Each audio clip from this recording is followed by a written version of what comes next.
The learners হোমের শিক্ষার্থীদের স্বাগতম। আশা করি তোমরা সবাই ভালো আছো। আজকে আমি আলোচনা করতে যাচ্ছি নবম দশম শ্রেণীর সাধারণ গণিতের 13.2 অধ্যায়ের 9 নম্বর ম্যাথটা। যদিও আমরা 9 নম্বর রিলেটেড কয়েকটা ম্যাথ করছিলাম, তারপরেও এই ম্যাথটা একটু জটিল, তাই আমি করে দিচ্ছি। 9 নম্বর ম্যাথটাতে বলছে 1/√2 - 1 + √2 - ... ধারাটির কোন পদ 8√2। তাহলে এখানে বলছে ধারাটির কোন পদের মানটা 8√2। সেটা যখন আমাদের কোন একটা পদের মান জানতে চাই, তখন আমাদের n-তম পদের গুণোত্তর ধারার n-তম পদের যে সূত্র, সেই সূত্রটা ব্যবহার করতে হয়। দেওয়া আছে দিয়ে আমরা লিখতে পারি, দেওয়া আছে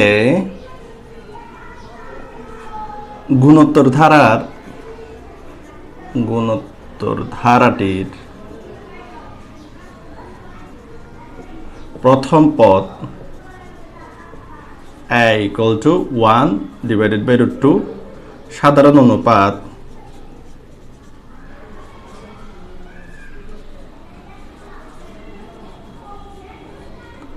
r = দ্বিতীয় পদ ডিভাইডেড বাই প্রথম পদ। এখানে দ্বিতীয় পদের মান আছে -1 আর প্রথম পদের মান আছে 1/√2। তাইলে ইকুয়াল টু দিয়ে আমরা লিখতে পারি -1 ইন্টু √2টা উপরে উঠে যাবে, 1টা নিচে নেমে যাবে। এখানে আমরা পাবো -√2। যখন আমাদের কোন পদের মানটা জানতে চাই, তখন আমাদের যেহেতু আমরা এই যে 8√2 বলছে, এই 8√2টা এই ধারাটার কোথায় গিয়ে অবস্থিত সেটা যেহেতু আমরা জানি না, তাই এটাকে আমরা অবশ্যই n-তম পদ ধরে নেব। তাই মনে করি দিয়ে আমরা লিখব, মনে করি n-তম পদ 8√2। আমরা জানি দিয়ে লিখতে পারি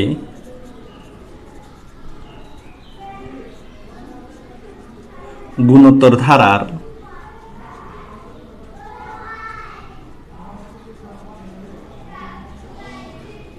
n-তম পদ ar⁻n-1। আমরা যেহেতু n-তম পদটাকে 8√2 লিখছি, তাহলে বা দিয়ে এই জায়গায় আমরা 8√2 লিখতে পারি। আর a এর মানটা যেহেতু আমরা 1/√2 জানি, আর r এর মানটা আমরা -√2 জানি, n-1 পাওয়ার যেটা আছে সেটা বসাই দিলাম। বা দিয়ে একটু পুরা পক্ষান্তর করব, 1/√2 -√2n-1 = 8√2 বা -√2n-1। এই যে এখানে এই জিনিসটাকে আমরা চাইলে -√2n-1 ডিভাইডেড বাই √2, অর্থাৎ এই জিনিসটাকে আমরা চাইলে -√2n-1 ডিভাইডেড বাই √2 এই আকারেও এই পদটাকে আমরা লিখতে পারি। তাইলে এই √2টা আসলে ভাগ অবস্থায় আছে, সেটা যখন সমান চিহ্ন পার হয়ে ডান দিকে যাবে তখন গুণ হয়ে যাবে। তাই আমরা লিখতে পারবো 8√2 বা দিয়ে আমরা লিখতে পারি -√2n-1 = 8.√2 আর √2 মিলে √2² হবে। তাহলে বা দিয়ে আমরা লিখতে পারি -√2n-1 = 8.2। যেহেতু এই স্কয়ারের সাথে বর্গমূল চলে গিয়ে এখানে 2 পাবো। লাস্ট লাইনটাতে আমরা পেয়েছিলাম -√2n-1 = 8.2। তাহলে এটা থেকে আমরা লিখতে পারি বা দিয়ে -√2n-1 = 8 দুগুণে 16। তাহলে এখন 16 যেটা, সেটাকে আমরা একটু লসাগু করব। 8 দুগুণে 16, 4 দুগুণে 8, 2 দুগুণে 4। তাহলে এখানে আমাদের চলক আছে আসলে পাওয়ার হিসেবে এই n-টা। এই চলকের মানটা যদি আমরা বের করতে চাই, এদিকে আর এদিকে ভিত্তির মানটাই কি আনতে হবে, অর্থাৎ এদিকে যে -√2 আছে এখানেও আমাদের -√2 আনতে হবে। তাহলে এখানে আমরা -√2টা কিভাবে পেতে পারি, এখানে আসলে আমরা 2 এর পরিবর্তে √2² লিখতে পারি। আবার যখন যেহেতু এখানে হোল স্কয়ার লিখি, তখন আমরা এই জিনিসটাকে সেমভাবে -√2² লিখলেও লিখা যাবে, কারণ -√2² সমান -√2 সেখান থেকে মাইনাসে চলে গিয়ে √2² হবে, আর সেখান থেকে 2 হয়। তাইলে যখন 2 থাকবে আমরা একটা 2 এর পরিবর্তে -√2² লিখতে পারবো। তাইলে বা দিয়ে আমরা লিখতে পারি -√2n-1 = 2.2. এখানে যে 4টা 2 পাইছিলাম সেগুলো গুণ আকারে লিখলাম, বা minus root two whole to the power n minus one equal to প্রত্যেকটাকে এটার মতো করে লিখব minus root two whole square dot minus root two whole square dot minus root two whole square dot minus root two whole square.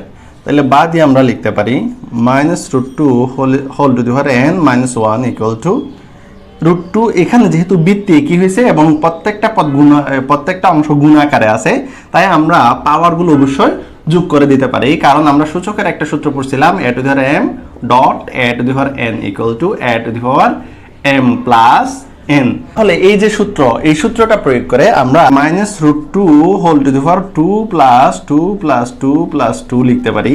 তাহলে বাদই আমরা লিখতে পারি minus root two whole to the power n minus one equal to minus root two whole to the power eight.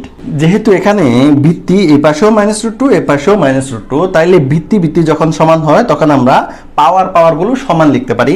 তাইলে বাদই আমরা লিখতে পারবো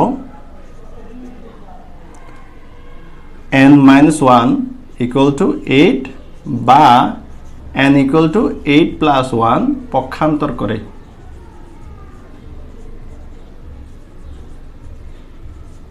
সুতরাং n equal to 9। তাইলে এই যে n এর মান পাইছি, মানে এই পদটা কততম পদ সেটা আমরা পেয়ে গেছি। অর্থাৎ এই যে ধারা, এই ধারাটার প্রথম দ্বিতীয় তৃতীয় এভাবে নবমতম পদে গিয়ে আমরা এই যে 8 রুট 2 সেটা পাবো। তাই আমরা লিখতে পারি সুতরাং ধারাটির নবমতম পদ 8 রুট 2। আলোচনা করতেছি 13.2 অধ্যায়ের 10 নম্বর ম্যাথটা। এই 10 নম্বর ম্যাথটা আসলে অনেক দরকারি, তাই এই ম্যাথটাতে আমি 3টা স্টার ইউজ করছি। এই ম্যাথটাতে বলছে 5 plus x plus y plus 135 গুণিত ধারাভুক্ত হলে x এবং y এর মান নির্ণয় করো। তাইলে দেওয়া আছে দিয়ে আমরা লিখতে পারি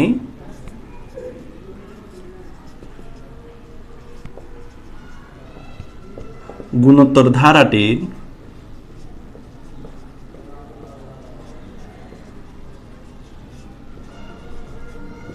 প্রথম পদ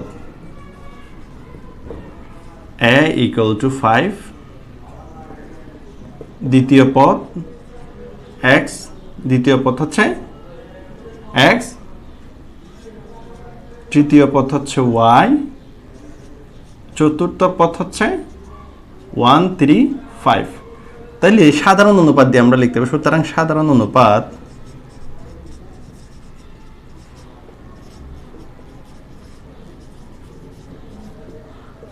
r equal to দ্বিতীয় পদ ডিভাইডেড বাই প্রথম পদ। যেহেতু দ্বিতীয় পদ x, প্রথম পদ 5, তাই আমরা x ডিভাইডেড বাই 5 লিখলাম। তাইলে এখানে আসলে এই ধারাটার আমাদের x এবং y এর মান যদি বের করতে চাই, আমাদের এখান থেকে এই যে r এর মান যদি কোনোভাবে r এর মানটা বের করে ফেলতে পারি, সেখান থেকে আমরা x এর মানটা বের করে ফেলতে পারবো। আর x এর মান বের করে ফেলতে পারলে তৃতীয় পদের সেখানে y এর মান, তৃতীয় পদের যে সূত্র সেই সূত্রটা ব্যবহার করে আমরা y এর মানটাও বের করে ফেলতে পারবো। তাই এখানে যেহেতু একটা পদ দেওয়া আছে, এই পদটাকে ব্যবহার করেই আমরা আসলে x এবং y এর মানটা বের করব। তাইলে এই পদটা হচ্ছে আসলে চতুর্থতম পদ। তাইলে আমরা জানি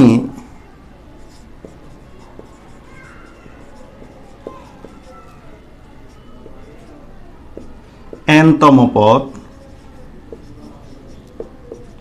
a r two the power n minus 1। তাইলে এই যে এটা যেহেতু চতুর্থতম পদ, তাইলে চতুর্থতম পদটা ব্যবহার করব। চতুর্থতম পদ ইকুয়াল টু আমরা আসলে পাবো a r two the power 4 minus 1। যেহেতু চতুর্থতম পদ হচ্ছে 135, তাই আমরা চতুর্থতম পদ যেটা লিখছি সেই জায়গায় 135 equal to a r cube লিখতে পারবো। বাদে আমরা লাস্ট লাইনটাকে পুরা পক্ষান্তর করলে a r cube equal to 135 লিখতে পারি। এর মানটা যেহেতু 5 ছিল, তাই এর জায়গায় 5 বসাই দিব। r কিউব ইকুয়াল টু 135 বা এই 5টা r কিউবের সাথে গুণ অবস্থায় আছে, তাই ডান দিকে গেলে ভাগ হয়ে যাবে। তাইলে r কিউব সমান আমরা লিখতে পারবো 135 ডিভাইডেড বাই 5 বা r কিউব ইকুয়াল টু, এটা যদি কাটাকাটি করি 5 দুগুণে 10 পাবো, 5-এর আগে 3 থাকবে মানে 35, 5 7 35 হবে। তাইলে এটা সমান 27 পাবো। বা আর কিউব ইকুয়াল টু, এটাকে আমরা চাইলে 3 কিউব লিখতে পারি, কারণ আমাদের উদ্দেশ্য হচ্ছে যদি পাওয়ার একই করে ফেলতে পারি তাহলে আমরা ভিত্তি সমান লিখতে পারবো। তাহলে বা দিয়ে যেহেতু এখানে পাওয়ার একই, তাহলে ভিত্তি আর এর মানটা হচ্ছে 3। তাহলে যেহেতু আমরা আর এর মান এখন পেয়ে গেছি এবং এর মানও জানি, তাই আমরা এখন চাইলে এখানে যে আসলে এক্স এবং ওয়াই দেওয়া আছে সেই এক্স এবং ওয়াই এর মানটা বের করে ফেলতে পারবো। আমরা যেহেতু এবং আর এর মান পাইছি, তাইলে এখানে দ্বিতীয় পদ এবং তৃতীয় পদ বের করলে আমাদের এক্স এবং ওয়াই এর মানটা বের হয়ে যাবে। সুতরাং দ্বিতীয় পদ সমান এ আর টু দি পাওয়ার 2 - 1। দ্বিতীয় পদের মানটা যেহেতু x, তাহলে বাম দিকে আমরা চাইলে x লিখে দিতে পারি। এর মানটা আমরা 5 জানি, আর এর মানটা আমরা 3 পাইছিলাম। এখানে 2 থেকে 1 চলে গেলে 1 থাকবে। তাইলে 5.3 এর পাওয়ার 1 মানে 3, তাহলে 3 পাশে 15। তাহলে x এর মানটা আমরা আসলে 15 পাইছি। এগুলো একটু বাদ দিয়ে লিখব। সুতরাং x = 15। এরপর আমাদের যে y এর মান বের করতে বলছে, এই y যেহেতু এখানে তৃতীয় পদ, সুতরাং তৃতীয় পদ দিয়ে লিখতে পারি equal to a r to the power t - 1। বাম দিকে তৃতীয় পদ যেহেতু y, সেটা লিখে ফেলবো। এখানে এ r to the power A R square, এর মানটা 5, আর এর মানটা 3 হোল স্কয়ার। তাহলে 5.3 তারিখে 9, 5 9 45। এদিকে বা দিয়ে এগুলো লিখে আসবো, বা y = সুতরাং y = 45। তাইলে আমরা আনসার দিয়ে লিখতে পারবো x = 15, y = 45। এই যে এই ধারা, এখানে যদি আমাদের আরো চলক দেয়া থাকতো, অর্থাৎ এদিকে যদি আরো কোনো পদ দেয়া থাকতো, এখানে যদি z দেয়া থাকতো, এখন আমরা চাইলে z এর মানটাও বের করে ফেলতে পারতাম। তখন আমাদের প্রথম, দ্বিতীয়, তৃতীয়, চতুর্থ, এটা পঞ্চম পদ হতো। তাহলে পঞ্চম পদের মান দিয়ে এবং আর এর মান ইউজ করে আমরা জেড এর মানটাও বের করে ফেলতে পারবো। তাহলে এই যে আমি জেড এর কথাটা বলতেছি, কারণ হচ্ছে এই যে 11 নম্বর ম্যাথটাতে আমাদের 3টা চলকের কথা বলছে, সেখানেও এরকম একটা ধ্রুবক মান দেওয়া আছে এবং জেড এর মানটাও সেখানে আমাদের বের করতে হয়। যেহেতু আমরা এ এবং আর এর মান জানি, তাইলে আমরা চাইলে এ এবং আর এর মান ইউজ করে যে কোনো চলকের মানটা এখন বের করে ফেলতে পারবো, যেগুলো পদ আকারে থাকবে।